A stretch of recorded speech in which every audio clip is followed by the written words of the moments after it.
तो जय हिंद बच्चों, लेकर आ चुका मैं आप लोगों के लिए क्लास 10th फिजिक्स से साउंड चैप्टर कर रहे थे and this is the last video to discuss the topics and the last topics name is characteristics of sound.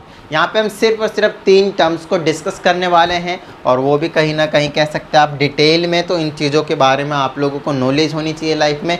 तो आइए सबसे पहले हम डिस्कस करते हैं लाउडनेस को।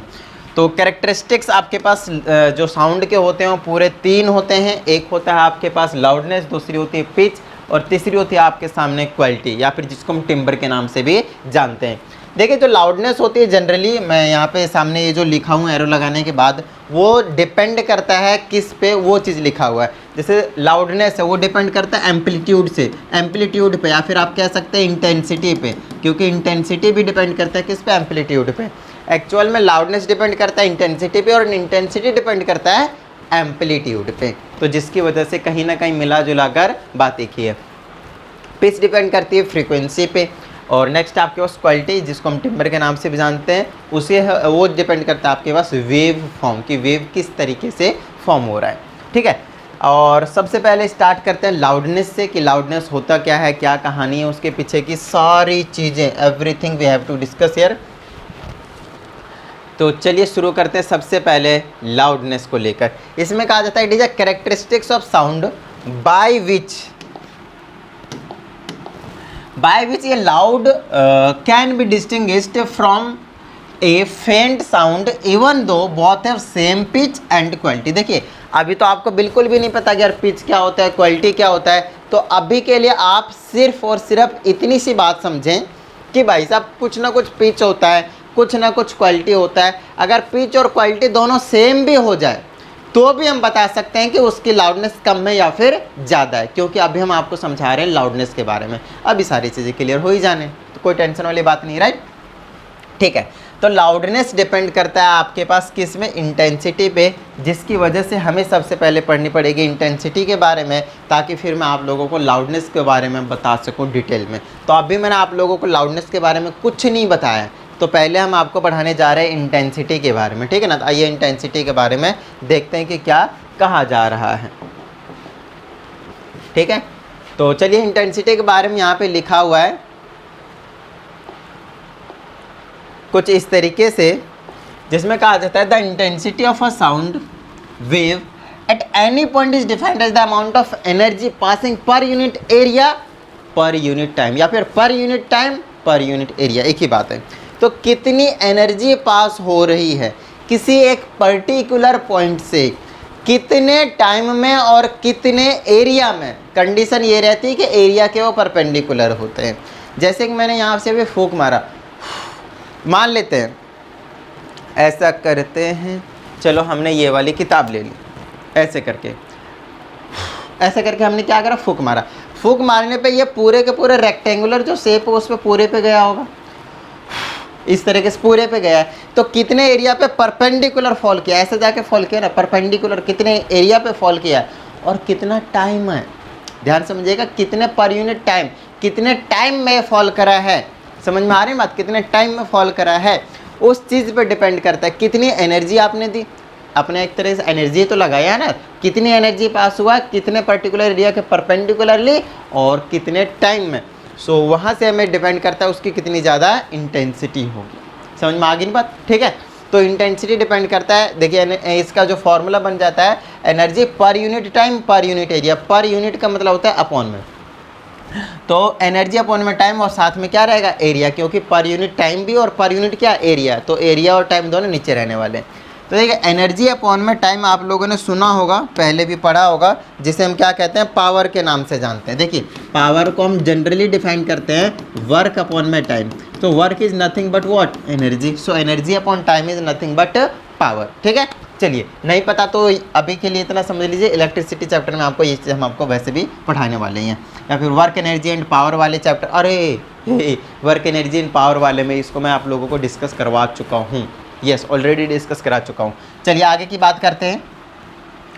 तो पावर अपॉन में एरिया आप लोगों को समझ में आ गया हो, क्योंकि एनर्जी अपॉन में टाइम को हमने लिख दिया है पावर। तो इसके जब हम ऐसा यूनिट बनाएंगे तो सिंपल सी बात है, ऊपर पावर की जो ऐसा यूनिट होती है SI यूनिट जो होती है वो होती है वाट, WATT, जिसको हम कैपिटल W से रिप्रेजेंट करते हैं। और 1 हॉर्स पावर भी होते थे इसके यूनिट, जिसको हम 746 वाट के इक्वल रखते थे, याद रखिए, पहले बताया हुआ है। तो इसके SI यूनिट ऊपर आ जाएगा वाट, और एरिया का पता है आपको SI यूनिट मीटर स्क्वायर होता है, तो watt per metre square will be the SI unit. समझ में आ गई इतनी बात, डन है। इसमें कहा जाता है हमारे पास एक कोई छोटा सा है, the minimum detectable sound intensity, जिसको हम थ्रेशोल्ड ऑफ हियरिंग के नाम से जानते हैं, वो है आपके पास 10 to the raise power -12 watt per metre square है। देखिए, अगर मैं कुछ बोल रहा हूँ तो एक तरीके से एनर्जी को क्या कर रहा हूँ, छोड़ रहा हूँ, रिलीज़ कर रहा हूँ। अच्छा, ये जो एनर्जी जा रही है वो किसी भी सरफेस पे किसी के पास कितने पर यूनिट एरिया में परपेंडिकुलरली फॉल कर रहा है, उतनी ज़्यादा अमाउंट ऑफ एनर्जी होगी। अब मैंने जैसे ऐसे बोला, अब ये चीज़ आपको सुना ही नहीं दिया होगा, गारंटी है। रीज़न सिंपल है, रीज़न सिंपल है क्योंकि अब की बार मैंने एक सफिशिएंट अमाउंट ऑफ एनर्जी को रिलीज़ नहीं किया। समझ में आ रही है ना बात? तो एक सफिशिएंट अमाउंट ऑफ एनर्जी जब रिलीज़ नहीं होता है तो उस केस में आपको सुनाई नहीं देता। तो जो मिनिमम रिलीज होनी चाहिए वो इतनी होनी चाहिए जो आपको सुनाई देते हैं, ठीक है। वैसे भी फ्रीक्वेंसी रेंज में आपको पता ही रखा है, 20 हर्ट्ज से लेकर 20,000 हर्ट्ज तक की फ्रीक्वेंसी को हम, फ्रीक्वेंसी वाले साउंड को हम क्या कर सकते हैं, सुन सकते हैं, बाकी हम वैसे भी नहीं सुन सकते, राइट। तो ये चीज़ है आपके सामने। आइए कुछ चीज़ों के बारे में और भी बात कर लेते हैं कि किन किन फैक्टर से जो लाउडनेस ऑफ साउंड है वो इफेक्ट होता है, कम होता है, ज़्यादा होता है, किसी भी तरह की चीज़ें। तो आओ यार फटाफट देख लेते हैं। सबसे पहला आपके सामने है एम्पलीट्यूड। आपको एक चीज़ पता होनी चाहिए, जो इंटेंसिटी है, जो इंटेंसिटी है वो डायरेक्टली प्रोपोर्शनल होता है एम्पलीट्यूड के स्क्वायर के, एम्पलीट्यूड के स्क्वायर के। इसका मतलब ये है कि एम्पलीट्यूड अगर मैंने 10 बढ़ाया तो इंटेंसिटी उसकी 100 टाइम्स बढ़ जाएगी, यस 100 टाइम्स बढ़ जाएगी, जिसकी वजह, क्योंकि 10 का स्क्वायर हो जाएगा ना, इंटेंसिटी 100 टाइम्स बढ़ जाएगी, मतलब आपकी जो साउंड थी वो 100 टाइम्स क्या हो गई, लाउडर हो गई पहले के मुकाबले। तो इस बात को आपको ध्यान रखना है, एम्पलीट्यूड बढ़ेगा तो इंटेंसिटी बढ़ेगा, और इंटेंसिटी बढ़ेगा तो आपका जो साउंड है, लाउडनेस है, बेसिकली लाउडनेस है, वो बढ़ जाएगी। समझ में आ गई इतनी बात। दूसरी चीज़ है surface area of the vibrating body.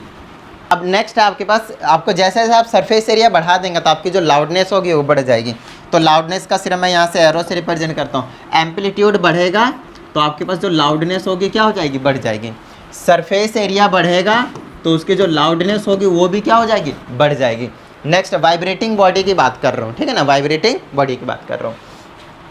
Vibrating body मतलब जो बॉडी पे हमने मारा है वो कितने तेजी से वाइब्रेट कर रहा है, उसका सरफेस एरिया कितना ज़्यादा है। नेक्स्ट आपके पास distance from the body, vibrating body. अच्छा, लाउडनेस इस चीज़ पे भी डिपेंड करेगा कि आप वाइब्रेटिंग बॉडी से कितने दूर पे, अगर बहुत ज़्यादा दूर पे है तो ऑफकोर्स आपको लाउडनेस नहीं सुनाई देगा। तो ध्यान रखिएगा, अगर ये distance from the vibrating body बढ़ती है तो लाउडनेस आप कह सकते हो कि कम हो जाती है अगर आप दूर रहते हैं। डेंसिटी ऑफ द मीडियम, आप लोगों ने कभी मारा होगा, जैसे यहाँ पे एयर है, मैंने एयर को ऐसे करके बिट कर दिया। अब जैसे एयर को मैंने मारा, क्या आपको साउंड सुनाई दिया? नहीं। यहीं पे अगर मेरे पास वाटर होता तो वाटर पे ऐसे करके मारता तो आपको वाटर की आवाज़ सुनाई देती थोड़ी बहुत। वहीं पे मेरे पास आयरन की चीज़ें कंप्लीटली सॉलिड है मान लीजिए, तो उसमें अगर मारता तो उसमें भी सुनाई देगा। आपको डेंसिटी के टर्म्स में सॉलिड लिक्विड गैस को आपने डिफ्रेंशिएट ऑलरेडी कर लिया होगा। तो सॉलिड की डेंसिटी ज़्यादा होती है, और जिसकी डेंसिटी ज़्यादा होती है उसमें आपके सामने जो लाउडनेस होगी वो भी ज़्यादा देखने को मिलने वाला है। नेक्स्ट है प्रेजेंस ऑफ रेजोनेंट बॉडी। आई हाय हाय हाय, ये कंसेप्ट हमने आपको लास्ट वाली वीडियो में बहुत ही अच्छे तरीके से क्लियर करवा दिया था कि अगर रेजोनेंस होता है तो उस केस में एम्पलीट्यूड बढ़ जाती है, और जब भी एम्पलीट्यूड बढ़ेगा तो आपकी लाउडनेस भी बढ़ जाएगी। तो 2 बॉक्स वाले एक्सपेरिमेंट की हमने आपके सामने बात किया था, आपको मैंने वीडियो भी दिखाया था शॉर्ट्स में। तो वहाँ पे होता है बस यही चीज़ है कि अगर एक बॉडी की फ्रीक्वेंसी दूसरी बॉडी के साथ मैच हो जाए तो एम्पलीट्यूड बढ़ जाएगा और लाउडनेस भी बढ़ जाएगी। तो आपके पास रेजोनेंट बॉडी अगर कोई बढ़ जाती वहाँ पे रहता है एक तरीके से, तो आप कह सकते हैं लाउडनेस भी क्या हो जाएगी, बढ़ जाएगी, अगर आसपास रेजोनेंट बॉडी रहती है तो। मोशन ऑफ द मीडियम का भी आपने सुना होगा, जिस डायरेक्शन में एयर फ्लो कर रहा है, एयर बह रहा है, उसी डायरेक्शन में अगर हम बोलते हैं तो ज़्यादा लाउड सुनाई देगा, है ना, क्योंकि ओवरलैप हो जाता है, एक तरीके से रेजोनेंस का आप केस कह सकते हैं। और जब अपोजिट डायरेक्शन में होता है तो उस केस में कम हो जाता है। तो अगर ये मोशन ऑफ द मीडियम बढ़ेगा तो लाउडनेस भी उसी डायरेक्शन की बात करेंगे तो बढ़ेगा, अगर घटेगा तो घटेगा। तो ओवरऑल ये थे आपके सामने factors affecting the loudness of sound, ठीक है। चलिए भाई, तो नेक्स्ट की हम बात कर लेते हैं relationship between intensity and loudness, relationship between intensity and loudness. एक थे वेबर और एक थे फेचर, ऐसे करके दो हमारे साइंटिस्ट के नाम थे, फिजिसिस्ट के, जिन्होंने इनके बारे में रिलेशनशिप दिया था कि जो लाउडनेस होगी, L here representing loudness, right. तो जो लाउडनेस होगी आपकी वो डायरेक्टली डिपेंड करेगा लॉगरिथमिक के आपके पास यहाँ पे जो आर्गुमेंट होते थे उसको क्या कहते हैं यहाँ पे आर्गुमेंट, तो वहाँ पे क्या रखना आपको, इंटेंसिटी, लॉग आई के डायरेक्टली प्रोपोर्शनल है कौन, लाउडनेस। और लॉग के बारे में हमने आपको क्लास 9th में पूरी डिटेल में करवा रखा है, अगर आप चाहें तो प्लेलिस्ट विजिट कर सकते हैं मैथमेटिक्स के लॉगरिथम चैप्टर को। यहाँ से जब भी हम डायरेक्टली प्रोपोर्शनल के साइन को हटाते हैं तो क्या आ जाता है आपके सामने एक कांस्टेंट, तो हमने के लिख दिया। तो कुछ इस तरह से रिलेशन आपको देखने को मिलता है लाउडनेस और इंटेंसिटी के बीच में। तो आप डायरेक्टली प्रोपोर्शनल देखिए, ये भी ऊपर ये भी ऊपर है, इंटेंसिटी बढ़ेगी तो लाउडनेस भी बढ़ जाएगी, और ये तो स्टार्टिंग से अभी बताते हुए आ रहा हूँ अभी तक, right. Next note, loudness is subjective and intensity is objective in nature. देखिए कभी भी हम लाउडनेस को मेज़र नहीं करते हैं। अब बच्चे परेशान, सर डेसिबल में तो हम लाउडनेस को मेज़र करते हैं, नहीं, जो हम यूनिट की बात कर रहे हैं वही हम आपको बात करवाएंगे। साउंड ध्यान से समझिएगा, जो साउंड होता है आपके सामने उसको हम मेज़र नहीं कर सकते, उसकी लाउडनेस को मेज़र नहीं कर सकते एक तरीके से, ठीक है ना, अच्छे समझिएगा। हम डायरेक्टली क्या मेज़र करते हैं, उसकी इंटेंसिटी को एम्पलीट्यूड को मेज़र करके इंटेंसिटी निकालते हैं। इंटेंसिटी जब निकल जाती है तब हम उसको कह देते हैं कि लाउडनेस क्या हो गई, ज़्यादा हो गई, कम या ज़्यादा, उसके अकॉर्डिंग हम कह देते हैं। तो सब्जेक्टिव वो होता है जिसको आप क्वांटिटेटिवली मेज़र नहीं कर सकते, लेकिन ये जो ऑब्जेक्टिव होते हैं उसको आप मेज़र कर सकते हैं। तो इंटेंसिटी को मेज़र कर सकते हैं, बट सब्जेक्टिव वाले बोले तो लाउडनेस को आप मेज़र नहीं कर सकते, बस ये डिफरेंस है इनके बीच में। आइए नेक्स्ट की हम बात कर लेते हैं, और यहाँ पे तो कुछ ज़्यादा ही लिखा हुआ है, यूनिट्स आई है। तो देखिए लाउडनेस लेवल की जो यूनिट होती है वो होती है फ़ोन। लाउडनेस लेवल की जो यूनिट होती है वो होती है फ़ोन। नेक्स्ट है intensity level is expressed in decibel. तो हम जो डेसिबल में मेज़र करते हैं दैट इज़ नॉट साउंड, ध्यान से समझिएगा। वो साउंड को हम एक तरीके से साउंड को तो मेज़र कर रहे हैं, बट हम उसके लाउडनेस को नहीं मेज़र कर रहे, ध्यान रखेगा। तो लाउडनेस की हम बात नहीं करते हैं जब भी हम डेसिबल की बात करते हैं। डेसिबल की बात करते हैं उस टाइम पे हम इंटेंसिटी की बात करते हैं। हाँ, आप कह सकते हैं कि इनडायरेक्टली ये दोनों एक दूसरे पे लाउडनेस जो इंटेंसिटी पे डिपेंडेंट है, नो डाउट, वो तो है ही है, बट हम जो मेज़र करते हैं वो क्या करते हैं, इंटेंसिटी को, जिसकी वजह से हमें लाउडनेस पता चलती है। Intensity level is expressed in decimal. तो हमेशा से अब आपको ध्यान रखना है कि जब भी हम डेसिबल की बात करेंगे तो वो हम बात करेंगे इंटेंसिटी ऑफ साउंड की, ध्यान रखिएगा, इंटेंसिटी ऑफ साउंड की। इंटेंसिटी ऑफ साउंड मतलब कितने ज़्यादा अमाउंट में है, कुछ इस तरह से आप समझ सकते हैं, ठीक है ना। अच्छा, डेसिबल में हम इसको मेज़र करते हैं, आपको पता होनी चाहिए। तो 1 phon is equal to 1 decibel हो जाता है उस केस में जिस केस में आपके सामने साउंड की जो फ्रीक्वेंसी होती है वो 1000 हर्ट्ज होती है। फ्रीक्वेंसी मालूम है ना, लास्ट वीडियो में डिटेल में क्लियर करवा रखा है इसके बारे में, ऑलरेडी सारी चीज़ें हमने आपको बता ही रखा है, राइट। अच्छा, अब यहाँ पे आपको कहा जाता है small change in decibel value of a sound represents a large change in its loudness. आई है, अगर आपने डेसिबल में थोड़ा सा भी चेंज किया, अच्छे से समझ लीजिएगा, अगर आपने डेसिबल में थोड़ा सा भी चेंज किया, मतलब इंटेंसिटी में थोड़ा सा भी छेड़खानी करी, तो उसकी लाउडनेस बहुत ज़्यादा बढ़ जाती है, बहुत ज़्यादा बढ़ जाती है। फॉर एग्जांपल यहाँ पे लिखा हुआ है every time another decimal is added 10 another decimal is added to the sound level the loudness is multiplied by 10। मैं आपको समझाता हूँ कैसे। यहाँ पे आपके सामने क्या होता है, अगर आपने 10 डेसिमल बढ़ा दिया, जैसे आपने 10 डेसिमल से बढ़ा देंगे ना, तो जो लाउडनेस होगा वो 10 टाइम्स मल्टीप्लाई हो जाएगा। ये ऊपर में डेसिबल में ऐड करने की बात कही जा रही है और लाउडनेस में मल्टीप्लाई करने की बात कही जा रही है, वही 10 से। मैं आपको समझाता हूँ। देखिए बहुत सारे जब आप बिल्कुल शांत रहते हैं तो आपके पास 0 डेसिबल है आपके पास इंटेंसिटी, लेकिन जब आप विस्पर करते हैं, विस्पर करने का मतलब आपस में क्या कर रहे हैं, आप कानाफूसी कर रहे हैं, मरमरी कर रहे हैं, है ना, ऐसे कुछ होता है ना, कानाफूसी कहते हैं इसको, बड़े आराम से बोलते हैं, ए सुन सुन सुन, अरे उसको देखा कितना सुंदर था, इस टाइप से अगर आपने बोला तो ये एक तरीके से कह सकते हैं कि हाँ भैया क्या था आपके सामने। हाँ, इसको आप कह सकते हैं 100% कि ये जो थी वो क्या थी आपके सामने, क्या कहते हैं इसको, कानाफूसी करना, या फिर आपने या अच्छा यहाँ पे मैंने लिखा हुआ नहीं है सबके उनके डेसिबल की वैल्यू, बट आपको मैं कह देता हूँ, इसको कह देते हैं मरमरिंग। मरमरिंग मतलब कानाफूसी करना, ठीक है ना। और दूसरा आपके सामने जब आप कॉन्वर्सेशन करते हैं, ध्यान से समझिएगा, जब आप क्या करते हैं, कॉन्वर्सेशन करते हैं, नॉर्मल कॉन्वर्सेशन में, अभी मैं और आपसे क्या कर रहा हूँ, एक कॉन्वर्सेशन कर रहा हूँ, नॉर्मल कन्वर्सेशन, ये नहीं कि बहुत चिल्ला चिल्ला के बोलना उस टाइम पे, नॉर्मली जैसे अभी हम बात कर रहे हैं आपस में इस टाइप से। कई बार मैं चिल्ला के भी बोल देता हूँ तो उस टाइम पे डेसिबल की वैल्यू बढ़ जाती है, इंटेंसिटी की वैल्यू बढ़ जाती है। तो अभी नॉर्मली जब बात कर रहा हूँ तो होती है 60 डेसिबल। क्या होती है वो, 60 डेसिबल। तो जिस टाइम पे आप कानाफूसी करते हैं, है ना, नॉर्मली एक दूसरे से, उस टाइम पे होती है आपकी वैल्यू जो होती है वो 20 हर्ट्ज़ की। समझ लीजिए अच्छे से, कितनी होती है, 20 हर्ट्ज़ की। जब आप कॉन्वर्सेशन करते हैं, कॉन्वर्सेशन करते हैं, एक दूसरे से आपस में बात करते हैं, तो वो होती है आपके पास 60 हर्ट्ज़ क्यों लिख रहा हूँ मैं, सॉरी, डेसिबल। 20 डेसिबल इंटेंसिटी रहती है और 60 डेसिबल हो जाती है आपके सामने इंटेंसिटी। कुछ और वैल्यूज जो है मैं यहाँ पे आप लोगों को दिखाई देता हूँ। यहाँ पे लिखा हुआ था, जब आप विस्पर करते हैं तो 20 है, ठीक है, 2-4 और बता दूंगा, ज़्यादा अच्छे से रहेंगे। ये आपके लिए क्या है, विस्पर, एक दूसरे से आराम से जब आप बात कर रहे हो उस टाइम पे। और इसमें जब आप नॉर्मली बात कर रहे हैं, आराम से मतलब बहुत ही बिल्कुल छोटी आवाज़ में, बिल्कुल आराम से, जैसे कि दो लोग आपस में क्या कर रहे हैं, एक दूसरे से सीक्रेट चीज़ें डिस्कस कर रहे हैं, एक कान में बोल रहा है, आराम से बोल रहा है, तो वो विस्पर वाली है। नॉर्मल कॉन्वर्सेशन के इसमें 60 डेसिबल। तो एक बात बताइए, 20 से पहले कितना आ गया होगा, 30 से कितना आ गया, 40 से कितना आ गया, 50, और फिर जाकर 50 से कितना गया होगा, 60। तो देखिए, जब हमने यहाँ पे 10 डेसिबल ऐड किया, ध्यान से समझिएगा, यहाँ से हमने क्या करा, 10 डेसिबल ऐड किया, तो 10 से मल्टीप्लाई कर देंगे लाउडनेस में, तो लाउडनेस हो गया 10 मल्टीप्लाई, फिर 10 ऐड करा तो 10 मल्टीप्लाई, फिर 10 ऐड करा तो फिर से 10 मल्टीप्लाई, फिर से 10 मल्टीप्लाई करो, फिर से 10 मल्टीप्लाई, तो 10 की पावर 4 कह दीजिए, या फिर 10,000 टाइम्स लाउडनेस हो गई। जब आप नॉर्मल बात कर रहे हैं, कितना ज़्यादा लाउडनेस हो गया, अच्छे से समझ लीजिए।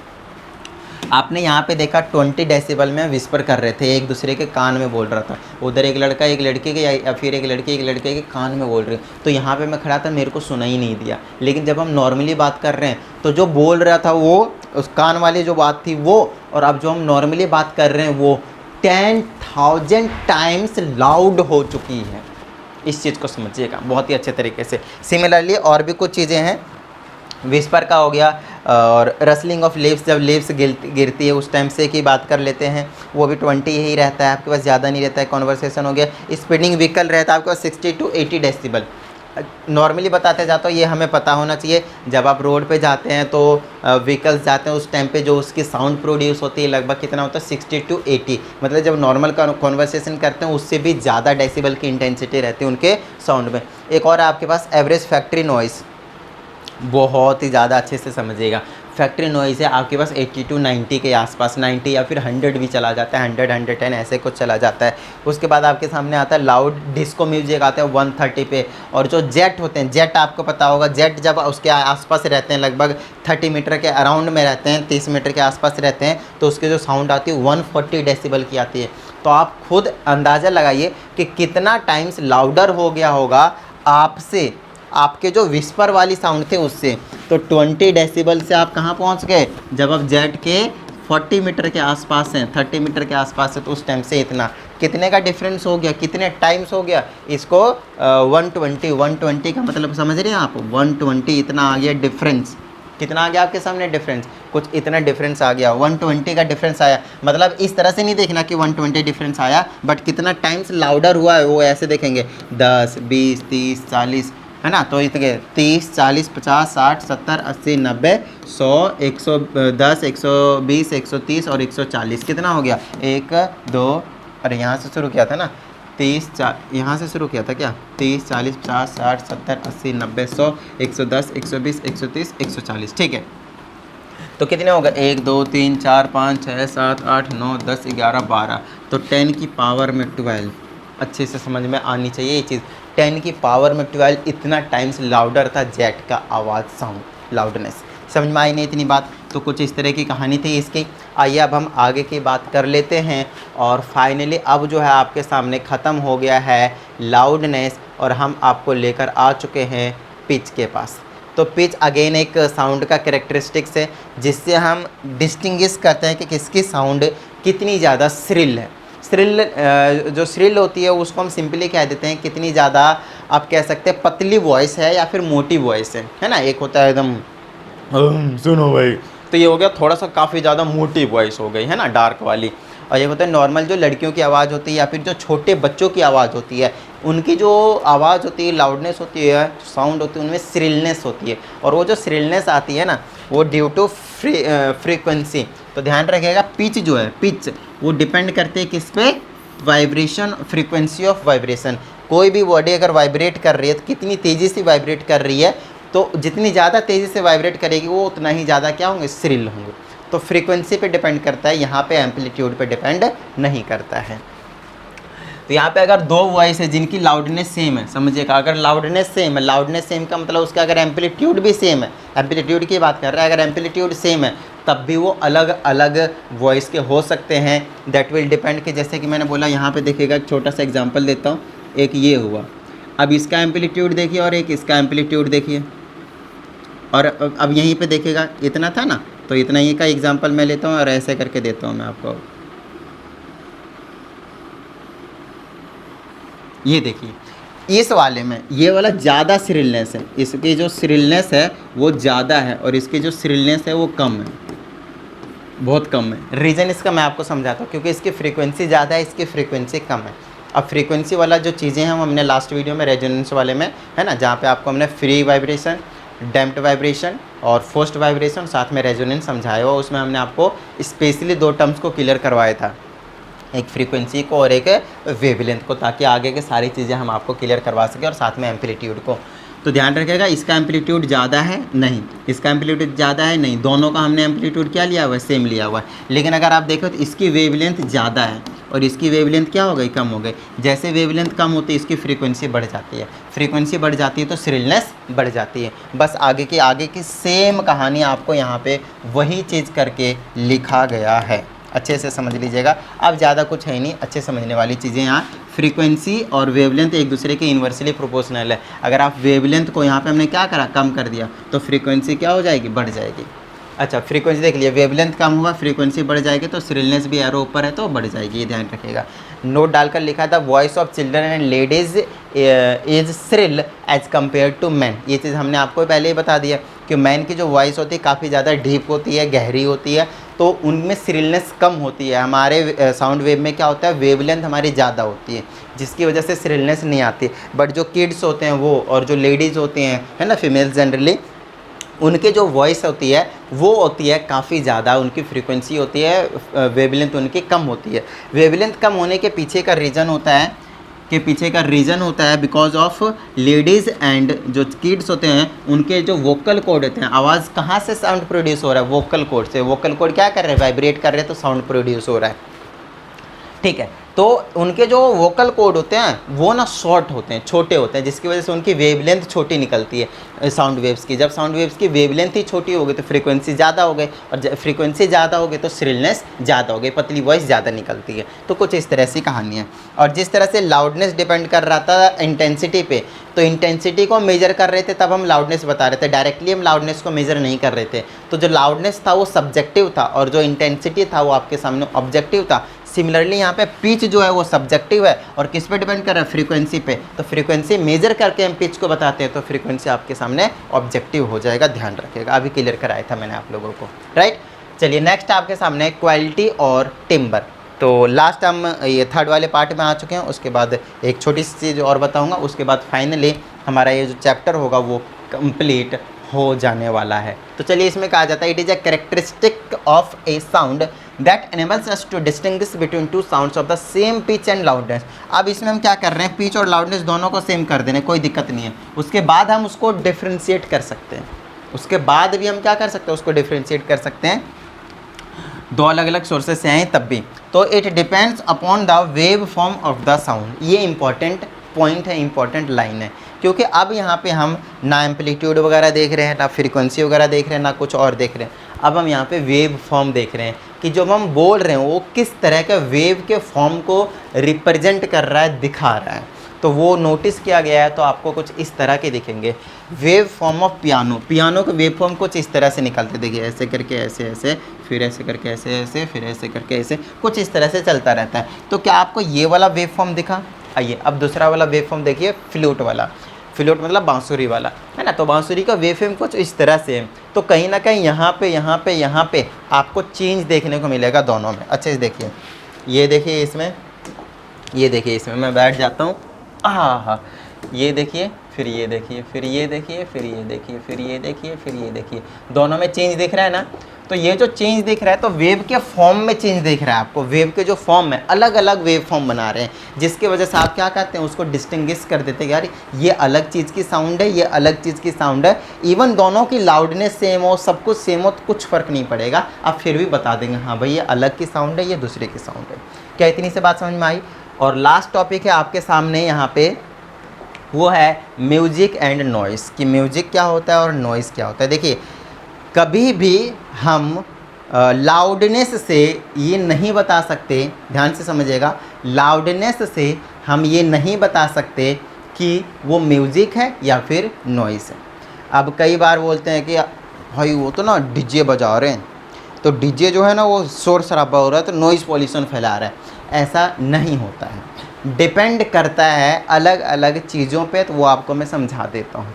सबसे पहले वो कॉन्टीन्यूअस होना चाहिए। म्यूजिक अगर है, म्यूजिक जिसे हम नॉइज़ के नाम से नहीं जान रहे, तो वो आपके सामने कॉन्टीन्यूअस होगा, यूनिफॉर्म होने चाहिए, पीरियोडिक होने चाहिए और प्लीजेंट इफेक्ट होने चाहिए। अब इन चारों का क्या मतलब है वो आपको मैं एक ग्राफ बनाकर समझाता हूँ। पहले मैं म्यूजिक समझा रहा हूँ, फिर नॉइज़ आपको अपने आप समझ में आ जाएंगे। इस ग्राफ को आप देख रहे हैं, ठीक है। इस वेवफॉर्म को अगर आप देखेंगे तो जितना ऊपर गया है उतना ही नीचे आया है। एम्पलीट्यूड क्या आपके सामने सेम है। क्या ये कहीं पे ब्रेक हो रहा है या फिर किसी भी तरह के कोई डिस्टर्बेंस दिख रही है? नहीं। तो ये क्या है आपके सामने कॉन्टीन्यूअस है, और ये यूनिफॉर्म स्पीड से जा रहे हैं, सेम स्पीड से जा रहे हैं, ना कभी ज़्यादा ना कभी कम।